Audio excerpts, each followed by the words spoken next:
हर हर महादेव। जय श्री कृष्णा दोस्तों, कैसे हो, क्या हाल चाल है। स्वागत है दोस्तों आपका आप ही अपनी चैनल में। मैं आशा रखता हूँ ये जो वीडियो है सैटरडे को आफ्टरनून को 10, 11, 12 बजे के बीच या 12 बजे से पहले आफ्टरनून को मोस्ट प्रोबेबली मिल ही जाएगा।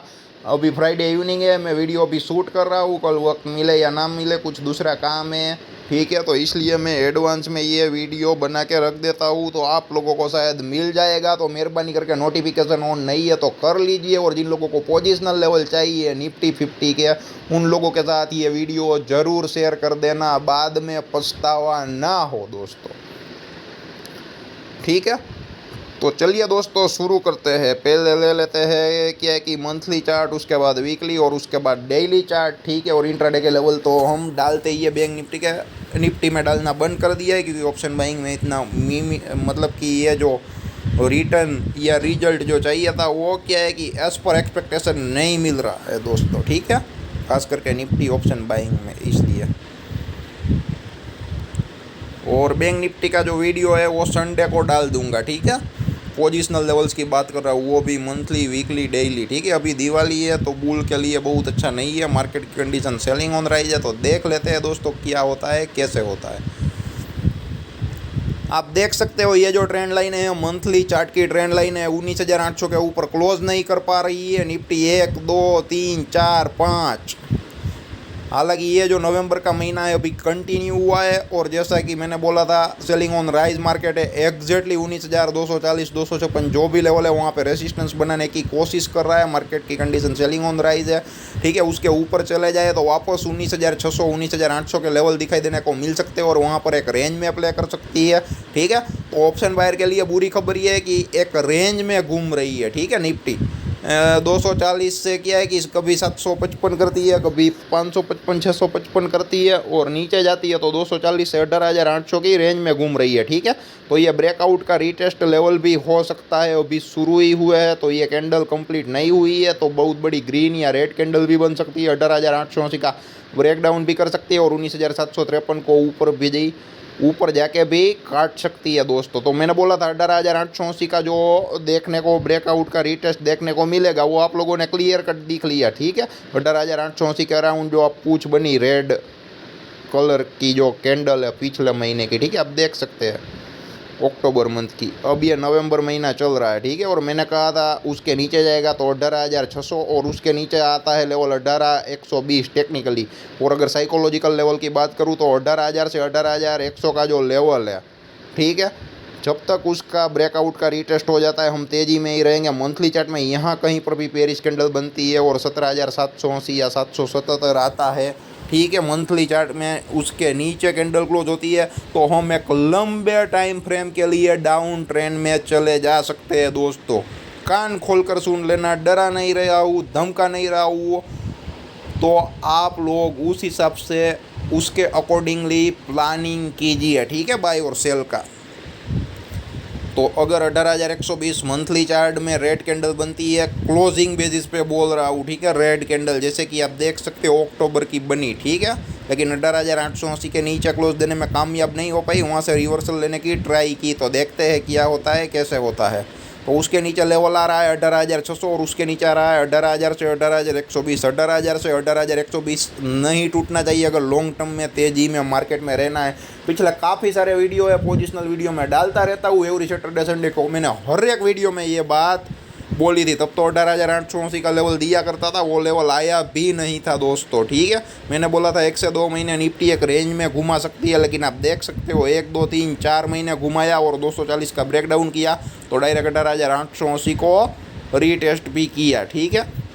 तो अगर 18,000 से 18,120 के नीचे एक रेड कैंडल बनती है, बेरिश कैंडल क्लोजिंग बेसिस पे, मतलब कि कंप्लीट हो जाए, ठीक है, और उसके नीचे 17,780, 16,800 भी ये जो लेवल है, ठीक है, आपने सपने में भी नहीं सोचा होगा ऐसी तेज़ी मंदी होगी, ठीक है। जब 16,800 चल रहा था ना, मार्च महीने में आया था, ठीक है, तब कोई मान नहीं रहा था, और हमने ऑलरेडी 31 दिसंबर 2022 को जो वीडियो बनाया था तो टारगेट बोल दिया था आने वाले सालों में निफ्टी की जो रेंज है वो 15,000 या 19,000 दोनों में से कोई भी दिखाई दे सकती है दोस्तों। तो 19,000 आपके सामने है दोस्तों, ठीक है। तो कोई मान ही नहीं रहा था।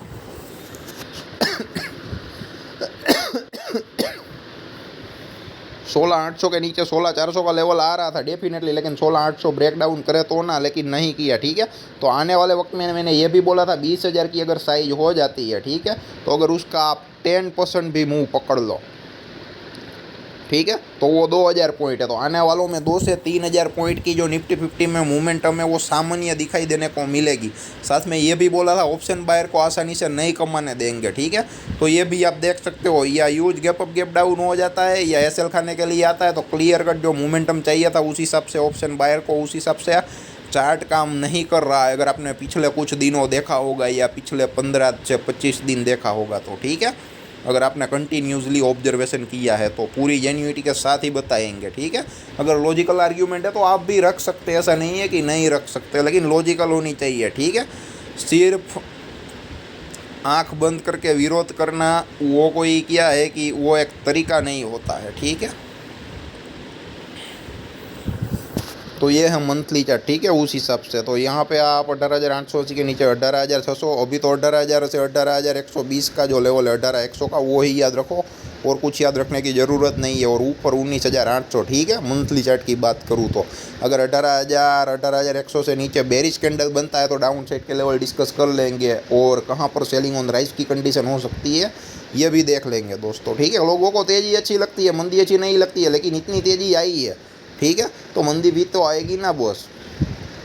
ठीक है, ये 20,000 का इंडेक्स हो गया है तो 2 से 3,000 पॉइंट की गिरावट भी आ सकती है, और 2 से 3,000 पॉइंट की गिरावट आएगी तो भविष्य में 5 से 6,000 से 6,000 पॉइंट की बढ़ोतरी भी आएगी। और म्यूचुअल फंड में कितना करोड़ रुपए इन्वेस्टमेंट आ रहा है आप सपने में भी नहीं सोच सकते, और उसकी जो बढ़ने की स्पीड है, ठीक है, वो क्या है कि वो भी एकदम एकदम एक्सप्रेस वे से भी एक्सप्रेस है। ठीक है, कभी 16,000 करोड़ आता है तो कभी 32,000 करोड़ आ जाता है, कभी 46,000 करोड़ आ जाता है। तो उस हिसाब से क्या है कि जो इंडियन इकोनॉमी है वो ग्रो कर रही है, कंपनियां आ रही है, फॉरेन फंड्स आ रहे हैं, सब कुछ हो रहा है दोस्तों। ठीक है, मेरे पास क्या है कि एग्जैक्टली कोई आंकड़ा नहीं है, वरना आपके सामने रख देता, मेरे को याद नहीं है, लेकिन उस हिसाब से आंकड़े आ रहे हैं दोस्तों। ठीक है, मैं ओवरऑल बात कर रहा हूँ, कहीं कन्फर्मेशन वाला नहीं दे रहा हूँ, अगर कुछ होगा तो कन्फर्मेशन वाला दूंगा ज़रूर। ठीक है, जस्ट क्या है कि जो व्यू है आपके सामने रखने की कोशिश कर रहा हूँ ओवरऑल भारतीय शेयर बाजार का, चाहे स्टॉक्स मार्केट का, इक्विटी स्टॉक्स हो, डेट फंड्स हो, म्यूचुअल फंड्स हो, जो भी है। ठीक है, मार्केट इंस्ट्रूमेंट से रिलेटेड, चाहे बॉन्ड हो, बॉन्ड यील्ड हो, जो भी हो। ठीक है, तो ये क्या है मंथली चार्ट है। ठीक है, देख लिया। अभी ये वीकली चार्ट का ब्रेकआउट का रीटेस्ट लेवल कौन सा मैं बोल रहा था, 18,880 या 18,600 या 18,000 से 18,120 का लेवल क्यों बोल रहा हूँ, 17,780 और 16,800 का जो लेवल है वो क्यों बोल रहा हूँ, ये आप चार्ट देखेंगे ना वीकली का, कुछ कहने की ज़रूरत नहीं है, क्लियर कट आपको समझ में आ जाएगा। और जब तक 19,300 मतलब कि 19,240 56 19,200 ये जो 19,200 से 300 का लेवल एक रेसिस्टेंस की तरह काम करेगा और सेलिंग ऑन राइज की कंडीशन रहेगी दोस्तों। अब क्या है कि 18,880 नीचे नहीं जाएगा तो नई मंदी नहीं होगी, और 19,250 या 19,300 से ऊपर नहीं जाएगा तो नई तेज़ी नहीं होगी। ठीक है, अगर नई मंदी करनी है तो 300 के ऊपर जाएगा तो 19,600 700 800 तक जाएगा, उसके ऊपर जाएगा तो नई तेज़ी हो सकती है। वरना क्या है कि 19,700 800 या 19,600 का लेवल है, वहाँ से वापस 19,200 और 18,880 का लेवल दिखाई देने को मिल सकता है। ठीक है, ये वीकली चार्ट में ये पैटर्न देख सकते हो, सेलिंग ऑन राइज वाली है। ठीक है, लोअर हाई लोअर लो। ठीक है, पहले 19,987 का राउंड आप देख सकते हैं, उसके बाद क्या है कि 19,753, ठीक है, 19,522, वहाँ से वापस एक ग्रीन कैंडल बनाए, 1 2 3 4 last 4th candle green candle देख सकते हो। ठीक है, 753 के ऊपर भी नहीं गया, 2 हफ्ते एक ही रेंज में घुमा, ना नीचे 522 को डाउन किया, और जैसे ही 522 को डाउन किया तो आप देख सकते हो उसी हफ्ते में 18,880 टच किया। ठीक है, अगर आप पोजिशनली काम कर सकते हो, ऐसे मुंह को पकड़ सकते हो, तो यहाँ पे आपका जो है वो ऑप्शन बाइंग में पैसा बनता है। पोजिशनली बात कर रहा हूँ, इंट्राडे में तो क्या है कि अभी इम्पॉसिबल जैसा हो गया है, निफ्टी का जो मूवमेंट है वो बहुत ही कम रहता है दोस्तों। इसलिए पहले क्या था, 200 से 300 पॉइंट अप होती थी, डाउन होती थी, वो भी लाइव मार्केट में। ठीक है, गैप अप गैप डाउन करके नहीं, तो वहाँ पे जाहिर सी बात है कि आसानी से पैसा बनता, आसानी से पैसा मिलता। और निफ्टी की लॉट साइज बहुत ही बड़ी है 50 की, ठीक है। तो क्या है कि अगर 100 पॉइंट का भी लॉस आए तो 5,000 का लॉस हो जाता है और इन्वेस्टमेंट ही ज़्यादा चाहिए। और उसके सामने बैंक निफ्टी की लॉट साइज 25 की थी, वो 15 की हो गई है, ठीक है। तो इन्वेस्टमेंट के मुताबिक क्या है कि वो एक मुनासिब इंट्राडे में ऑप्शन बाइंग करना है, एक रिटेल ट्रेडर के लिए आसान होता है लॉस बेयर करना। और क्या कि मोमेंटम रहता है तो प्रॉफिट भी निकालना आसान होता है दोस्तों, लेकिन डिसिप्लिन तरीके से। ऑप्शन बाइंग में प्रॉफिट निकालना आसान नहीं होता है, लेकिन एक डिसिप्लिनरी जो तरीका होता है वो चाहिए। लेकिन लोगों को क्या है कि एवरीडे बस ट्रेड करना ही करना है, ठीक है। तो ये 18,880 का लेवल का देख सकते हो, ठीक है। ये वीकली चार्ट का नैरो रेंज था, ठीक है। आपको पुराने सपोर्ट रेसिस्टेंस दिखाई दे, यहाँ पे आपको चार्ट क्लियर कट दिखेगा, ठीक है। और ये देख सकते हैं 18,120 का लेवल भी क्यों इंपॉर्टेंट बोल रहा हूँ, ऐसे नहीं बोल रहा हूँ। जब तेज़ी करनी थी ना तो उस लेवल को काट ही नहीं रहा था, ठीक है। और 18,120 का रेसिस्टेंस बना के आप देख सकते हो 16,800 का जो है वो लो किया, और वहाँ से जो तेज़ी हुई तो कंटिन्यू हुई और 19,240 के अराउंड ही, ठीक है, लो किया, ब्रेकआउट का रीटेस्ट किया और वहाँ से ऊपर गया और वहाँ से नीचे गया। तो 18,880 के अराउंड ब्रेकआउट का रीटेस्ट है। और वीकली जो चार्ट है वहाँ पे बनी है इनसाइड कैंडल का हाई और लो बहुत ही इंपॉर्टेंट होता है दोस्तों 40 के ऊपर जाएगा तो 19,500 19,600 640 या 740 तक जगह रहेगी दोस्तों। और नीचे जाएगा 18,880 के नीचे तो ये पूरा एरिया ओपन है 18,600 और 18,600 के नीचे डायरेक्ट 18,120 तो नहीं आएगा, लेकिन 600 के नीचे जाएगा तो 18,500 एक साइकोलॉजिकल लेवल है। तो जो भी ये 18,400 के अराउंड भी एक ट्रबल हो सकती है, लेकिन वहाँ पे क्या है कि पूछ है काफ़ी सारी है, कैंडल है बहुत ही कम है, इसलिए ट्रेंड लाइन नहीं खींची है। तो वहाँ पे ज़्यादा इंपॉर्टेंस नहीं देगा मार्केट ट्रेंड लाइन को। तो अगर ये जो मंदी आती है तो हम बोलते हैं ना कि मंदी लिफ्ट की तरह आती है और तेज़ी आती है तो वो सीढ़ियों की तरह आती है, मतलब कि धीरे धीरे अप जाता है मार्केट, और जो गिरता है तो लिफ्ट की स्पीड से गिरता है। तो वो कंडीशन हो सकती है अगर यहाँ पे ऐसा होगा तो 18,880 के नीचे 18,600 और 18,600 के नीचे 18,400 18,200 100 के लेवल दिखाई देने को मिल सकते हैं दोस्तों। तो ये है वीकली एनालिसिस। कोशिश करता हूँ वीडियो ज़्यादा लंबा ना बन जाए, ठीक है। ये डेली चार्ट है, लेकिन क्या है कि लेवल सही तरीके से एक्सप्लेन करने होंगे तो 10 15 20 मिनट का टाइम चाहिए, इतना आपको निकालना ही चाहिए अगर आपको ट्रेडिंग करना है तो, वरना ट्रेडिंग नहीं करना चाहिए। बाद में आपकी मर्जी, आपकी 20 से 10 मिनट का 20 मिनट का वक्त है नहीं, और ट्रेडिंग करने के लिए चलते हो पूरे 6.5 घंटे, वो भी अपना दूसरा काम करते हुए, जो भी है बिजनेस, ना जॉब और बिजनेस में कॉन्सेंट्रेट कर पाते हो ना मार्केट में कर पाते हो। बाद में होता क्या है कि आप जो जॉब करते हो वहाँ से जो पैसा कमाए, जो बिजनेस करते हो जो पैसा कमाए, वो यहाँ पे गवा देते हो अल्टीमेटली। तो मेहरबानी करके ऐसी गलतियाँ ना करें, टाइम ना रहे, वक्त ना रहे तो मेहरबानी करके ट्रेड ना करें, या फिर अगर करना ही है तो पोजिशनली जाइए दोस्तों, ठीक है। और एक स्ट्रिक्ट स्टॉप लॉस के साथ, स्टॉप लॉस छोटा लो और टारगेट बड़ा लो। अगर पोजिशनली जाते हो तो टारगेट बड़ा मिल ही जाएगा अगर आपका एनालिसिस सही और एक्यूरेट रहता है। तो अगर नहीं रहता है तो स्टॉप लॉस छोटे से छोटा सा ले सकते हो, और कैपिटल इतना ही लगाओ जितना लॉस आप बेयर कर सकते हो। पूरा का पूरा क्या है कि कुछ लोग बोलते हैं कि यहाँ पे तो मार्केट कन्फर्म चलने वाला है, कन्फर्म गिरने वाला है, तो बाद में करते क्या 100-200 लॉट लेके रख देते हैं। प्रॉफिट हुआ तो ठीक है, नहीं हुआ तो मार्केट से डायरेक्ट बाहर। और उसमें क्या होता है, कभी कभी एक दिन हमारा एनालिसिस गलत साबित हो जाए और उसका एनालिसिस सही साबित हो जाए ना, तो क्या है कि पैसा मिल जाए तो क्या है कि आसमान से भी ऊपर उड़ान करने लगता है। बाद में जिस दिन पैसा जाता है ना, बाद में मालूम पड़ता है, ठीक है, पैरों तले से ज़मीन खिसक जाती है। तो ऐसे भी केसेस हमने देखे हैं, तो मेहरबानी करके ऐसी गलती ना करें दोस्तों, ठीक है। अब डेली चार्ट है, डेली चार्ट का जो है वो इतना प्रॉपर तरीके से, चाहे निफ्टी हो या बैंक निफ्टी हो, प्रॉपर तरीके से बन नहीं रहा है, तो ज़्यादा टेंशन मत लीजिए। हम मैथमेटिकल कैलकुलेशन दिमाग में रखेंगे, सपोर्ट रेसिस्टेंस दिमाग में रखेंगे, और उसके बाद थोड़ा टेक्निकल जाएंगे। टेक्निकल अच्छी तरह से काम नहीं कर रहा है, लेकिन हम टेक्निकल के विरोधी नहीं है दोस्तों, ठीक है। लेकिन टेक्निकल अपनी जगह सही है, लेकिन ओनली टेक्निकल आपको मार्केट से कमाने नहीं देगा। चाहे कोई भी पैटर्न हो, कुछ भी हो, जाके ढूंढ के देख लेना। 100 में से 2 से 4 बार ऐसा होगा कि कम्प्लीटली पैटर्न आपकी जो है वो चली है या चली होगी, ठीक है। सपोर्ट रेसिस्टेंस अगर पकड़ सकते हो तो कोई भी पैटर्न आपके लिए वर्क करेगी दोस्तों, ठीक है। लेकिन अगर वो ही मालूम नहीं है तो कोई भी पैटर्न अगर वर्क भी कर लेगी तो आपको रिजल्ट नहीं मिलेगा। ठीक है, किसी से पूछने की ज़रूरत नहीं है, आप अपने हिसाब से अपने आप से पूछ लेना दोस्तों।